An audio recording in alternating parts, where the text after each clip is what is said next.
Assalamu alaikum. Welcome to Debate IR program with your host Tariq Khan. Today we'll explore and analyze Pakistan-Tanzania relations, especially in terms of economic, trade and investment relations. As you know, Tanzania is a very important East African country. So today we have a very special guest in our program. Let us welcome our guest in program, Pakistan High Commission to Tanzania, Honorable His Excellency Muhammad Salim Saab.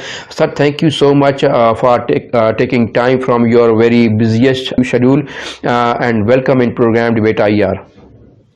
So how would you describe Pakistan Tanzania relations? What progress and efforts have been made so far, especially in the case of Pakistan Tanzania economic relations? How would you explain? Thank you very much, Mr. Tariq Khan. Look, why I am on this channel with you is because your academic research relates to Pakistan's relations with countries in Africa, including economic relations. And one of them, important country in Southeast Africa is Tanzania. This is the largest country in terms of population in East Africa with 60 million people. And it is only 2,900 nautical miles away from Gwadar or Karachi port. Only one connecting flight away from Pakistan. And they have some very traditional products like tea, cashew nuts, coffee, even lentils and pulses, which are among major Pakistani food product imports from abroad. Similarly, Tanzania imports a lot of agriculture machinery and equipment, including tractors, farming equipment. Also, they are on the phase of industrialization and inducting agriculture machinery and technology to increase productivity. And that is where Pakistan can come in and provide farming machinery and equipment to Tanzania. So there is a lot of potential for the two countries to have economic interaction for mutual benefit. As of now, they do not have an embassy in Pakistan, so Pakistan maintains an embassy here since 1967. Our bilateral trade is around $200 million a year. $100 million Pakistan's exports and $100 million Tanzania's exports to Pakistan. But there is a lot of potential to increase the trade, and we have been reaching out to Tanzanian business community, government circles, and we sent a delegation to Pakistan back in November 2020, led by President of Chamber of Commerce of Tanzania. Pakistan's Engage Africa policy and also the Ministry of Commerce Look Africa initiative, they foresee more engagement, economic diplomacy with countries in Africa, including Tanzania. So we hope that the trajectory will go up in the coming months and years.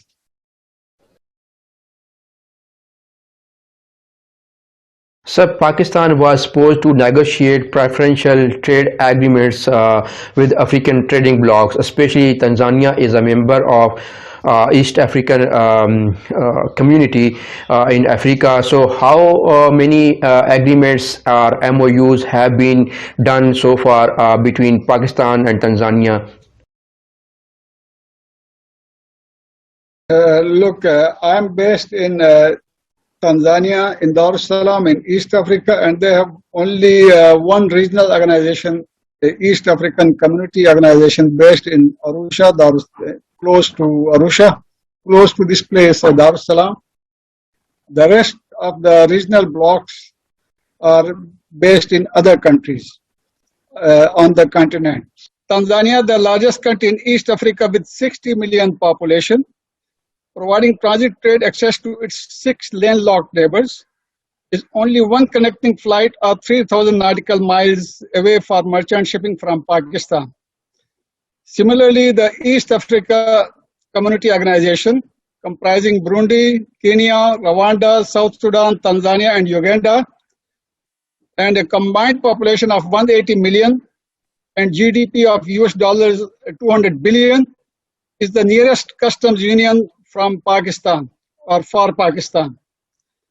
expanding our diplomatic, commercial, defense, and cultural footprint, and mutual cooperation in technology, innovation, and direct air and marine connectivity are the most promising sectors for deepening Pakistan-EAC relations in the competing world.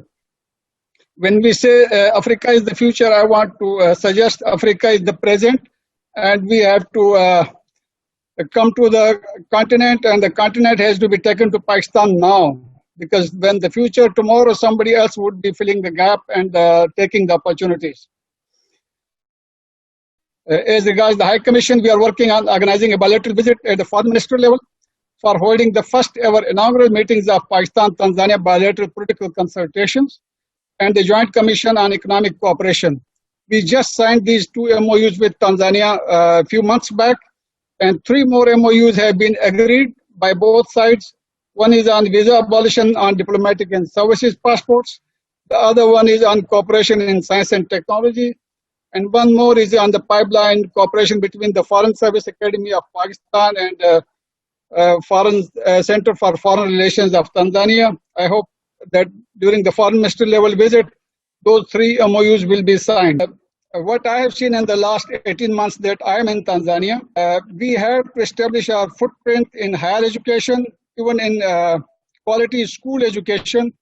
Our universities, hospitals, banking outlets, and direct flights are the low-lying fruits for the 2 sides. Similarly, Pakistan has to establish a bold footprint of supplying agriculture machinery and farming equipment, heavy engineering goods, including industrial plants, to Africa. Similarly, Pakistani importers have to get their share of the natural resources, the raw materials, and agricultural products, which are major exports from East Africa, including Tanzania. And we import some of these products from far away countries and continents, but East Africa is nearby. What joins the 2, Pakistan and East Africa particularly, is the large similarities. Both are developing regions. We have a very short distance from Karachi or Gwadar to Dar es Salaam, Nairobi, Mombasa, or the Zanzibar port. It is only 2,900 nautical miles distance, which takes only 12 days for shipping. We have to establish direct shipping between East Africa and Pakistan. With those low-lying fruits identified, I wish that this Pakistan-Africa interaction continues and we benefit. Both sides will benefit. It is in our mutual interest. I would only say that message from my side is Pakistan's solidarity with Africa has to be translated into tangible actions. Sir, how would you differentiate or explain other trading partners of Tanzania in Africa with respect to the Pakistan's Africa policy or Pakistan trade policy? And look, every country has its own foreign policy. Every country decides its own foreign policy objectives, aims, goals, and strategy to follow in different parts of the world. So I can, officially speaking, I can only speak for Pakistan's great interest in expanding, deepening, strengthening, and enhancing relations with all countries in Africa in political, defense, security, economic, trade, investment, business to business, people to people contacts, higher education, culture, sports, tourism, in all these sectors, in information and communication technology, in services sector, banking, finance, higher education, medical tourism even. So other countries are following, they are equally interested on the continent. This continent is the continent of the immediate future, not distant future. 54 countries, 1.2 billion population, lot of natural resources, precious metals, and a young population and developing. So they have all regional blocs and other countries are equally very much keen to strengthen their relations bilaterally with each country and also with African Union, with other regional blocs in Africa. There are 3-4 major languages spoken in addition to the local languages like Arabic, French, English, even Portuguese. So the various countries on the continent were under different colonial powers. So most of them still have the colonial language as their first or second language. So we have an advantage that English is spoken both in Tanzania and also in Pakistan is one of the two official languages. So that makes our job easier. Sir, you are residing in Tanzania and you have observed closely to government officials of Tanzania. So, how African states are, especially Tanzanian government, responding to Pakistan's Africa policy, and how do you view this in African perspectives? Look, Tanzania is a lower middle income country. It was graduated by the World Bank just last September from a poor country to a lower middle income country. So it is a developing country and it has to go to higher income and developed country stages. So Tanzanian government, private sector, business people, they are very keen to expand their economic ties with all countries and they are very much interested and they are very much keen to develop relations with Pakistan further. They had sent a 31-member delegation for Pakistan Africa Business Conference, which the government of Pakistan, the Ministry of Foreign Affairs, the Ministry of Commerce hosted in Nairobi last year, January. They also sent a business delegation, as I said before, the Chamber of Commerce of Tanzania, its president visited Pakistan in November 2020. Similarly, they are keen to have participation by Pakistani business sector in different annual expos and fairs and trade fairs and exhibitions being hosted here in Zanzibar, in Dar es Salaam, in Mwanza or Arusha, major commercial cities in United Republic of Tanzania. Sir, how would you describe challenges and possible ways for Pakistan and Tanzania as trading as well as investment partners under Pakistan's Africa policy? And do you think there is any possibility of partnership between Pakistan and China in African region? How would you see this whole scenario?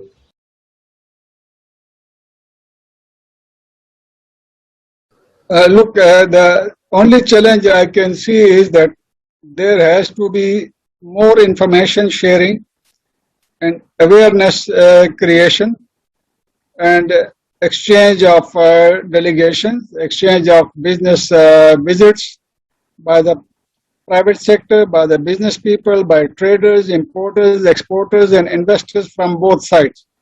So lack of information is the only challenge, and that can be addressed by facilitating more interaction between the business communities in both countries, and also informing about different economic diplomacy initiatives being taken by Pakistan here, and similarly different economic diplomacy related initiatives being taken by the host government here in Tanzania with the government and private sector in Pakistan. One general perception people may have is, as you know, in Pakistan, people have been historically not very keen and to go to Africa. Most of our traders, tourists, our exports have been to other parts of the world, and we have not got full share of our exports and our imports and our trade, tourism, travel, banking, finance, higher education, services sector contribution in Africa. So our people have to look at Africa because business has to be ultimately done by the private sector. So the governments can take initiatives, they can publicize events, they can facilitate trade and investment, but it has to be done by private sector. So I'm sure with your academic research, you can separate the message that look, we are in Africa. If you just see from Karachi and Gwadar port, it is only 2,500 nautical miles 2,300 nautical miles, you will reach Horn of Africa. From there, you can go right down to Benin, Burkina Faso, Morocco, South Africa, and in the northeast, it is Djibouti, Ethiopia, Somalia, Kenya. So it is a very huge continent, and our people have to do justice with the potential that lies in this big continent of 54 countries. China, like all other major economic powers, they are doing a lot of trade and investment in Africa. So this One Belt, One Road initiative of the government of China is scattered across the globe. It is not only here in East Africa or in Pakistan. Our China-Pakistan Economic Corridor is one flagship project, and that has established the pilot project has established a yardstick for other countries how cooperation can benefit the partner countries, and they are very active here, and along with other competitors, where we can collaborate. That has to be decided back in Pakistan between the government of Pakistan and government of China, how they can collaborate on the One Belt and Road initiative in other parts of the world. Thank you. Sir, thank you so much for your precious time and your valuable thoughts on Pakistan-Tanzania relations. And thank you so much again for joining Debate IE program. Thank you very much. Have a nice day. Assalamu alaikum.